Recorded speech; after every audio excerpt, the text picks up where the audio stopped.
What's up guys, Epic fucking Slayers here and welcome back to a brand new Division video. Today I'm going to show you my favourite PvP build right now. If you do enjoy this one, drop a like as it's super appreciated and let's do this. So guys, this build is not perfect by any means, but it's a very strong build and it's certainly my favourite PvP build right now. As you can see, we've got Ninjabike here, we've got Barrett's Bulletproof Vest, we've got a high-end mask, two-piece Banshee, and then one-piece Tacticians. I will go over the build review in just a second now. This lightweight M4 is one that I've had for a very long time, and I love it. It's got Deadly, Adept, and Unforgiven, and I think this kind of is quite a good video in the sense that Adept will be getting nerfed in 1.8. So yeah, this is purely 1.7.1 build, guys. So Deadly, Adept, Unforgiven, really strong build. Adept obviously stacking 5 times, so you get a crazy amount of crit with Adept. And as you can see here, it's just a standard lightweight M4. I'll just go on the mod so you guys can see what I've got here. So as you can see, I'm just rolling for crit damage, crit hit chance as always. On the underbarrel, always going for some stability and accuracy, which you'll see a little bit more when we get into the video. And then gone for crit chance and damage. I've not gone for rate of fire here, just because I find that with M4s, I can't really handle them very well. And if you are going to get as much output or DPS as possible, you're going to be wanting to make sure you're hitting your targets. So that's really, really important. Now going on to the build itself, as you can see, Barrett's Bulletproof Vest. It's a very strong piece of gear. No one, to be fair, I don't really see many people use it too much anymore. But what you want to be doing with this piece of gear here is you're going to be wanting to roll it on a build which has really high skill haste, so that, as you can see here, if you read through the talents, that's very important. So I've got health, skill haste, and ammo capacity on here. I'm going to be rolling for skill haste wherever possible, and this is really a strong piece for this build. Now going on to the mask, I've actually opted to have a refresh mask here.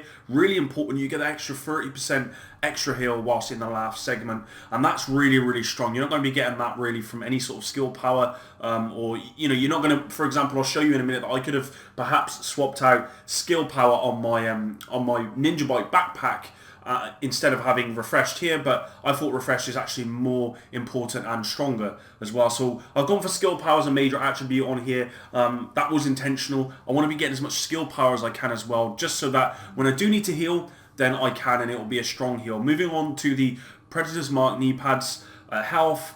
The minor attributes kind of need to be changed a little bit. I'd rather go for something like burn and bleed resistance, shock resistance actually being really important. And as you can see, it's rolled to firearms. And as you'll see on my Ninjabike backpack here, I've rolled stability as a major attribute, and I've gone for ammo capacity. Now, one of the things I was toggling with this build is whether I should run one-piece striker instead of my refresh mask, and then I would have been able to roll, say, skill power on this as a major attribute here to sort of mitigate the 30% that I just lost from the mask. But I actually felt that it's stronger to have the mask and run stability on this than have it the other way around. So yeah, so stability, ammo capacity, and of course good old Ninjabike, which is just really strong. And then we've got Predator's Mark gloves, skill haste, assault rifle damage, crit hit damage. That's kind of god roll in that respect. And as you can see, obviously, because we're running Ninjabike, we are getting 3-piece Predators on this build, so we're getting that extra 8% assault rifle damage, and we're getting the 10% reload speed. And then lastly, onto the last piece, which is Tactician's holster.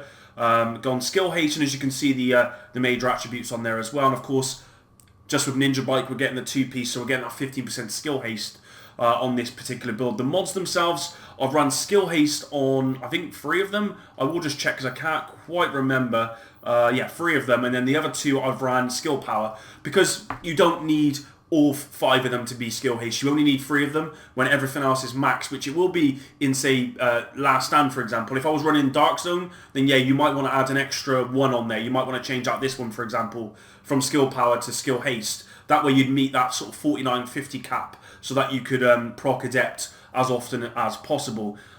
So yeah, if I go on to my character here itself, as you can see, crit chance is very low, crit damage is okay. Well, obviously that crit chance will be massive once Adept procs 5 times. You'll be looking at a 50% crit chance, so that's that's going to be really, really strong. Secondary weapon, I just run in my M700 carbon as always. So as you'll see, once if I pop a skill, for example, then it's immediately going to go on cooldown, but I'm going to get the 1 skill on cooldown increases damage by 5%. So at that point I'm going to be getting 13% extra damage, which is really, really good, considering my electronics are almost at 5,000. So I'm getting a really strong heal. Yes, my damage is not as nice as it would like to be, but once Adept is up there, then you're going to be hitting crazy damage numbers. You can have a great heal, and of course in 1.7.1, stamina is not an issue. So this is definitely not a 1.8 build, guys, so please remember that.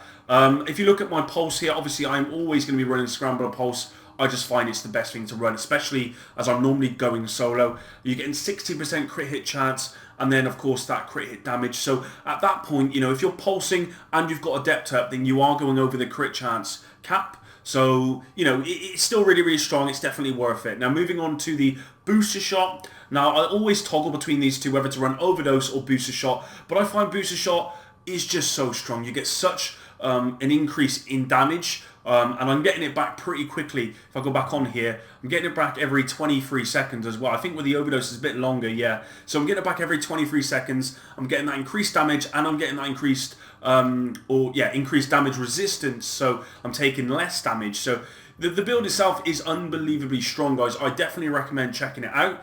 Again, this is a 1.7.1 build. In 1.8, things would change on this build. I can 100% it would change. Skill haste is still going to be very, very important. Something like a refresh mask, again, is going to be very, very important as well. But stamina is actually quite strong in 1.8. And really, you're going to need either really high DPS in order to burst down someone with high stamina. But again, skill power as well is going to be quite strong. I mean, this could work in 1.8, but the major problem with this build in 1.8 is Adept. Because you're going to be able to stack it, I believe, twice.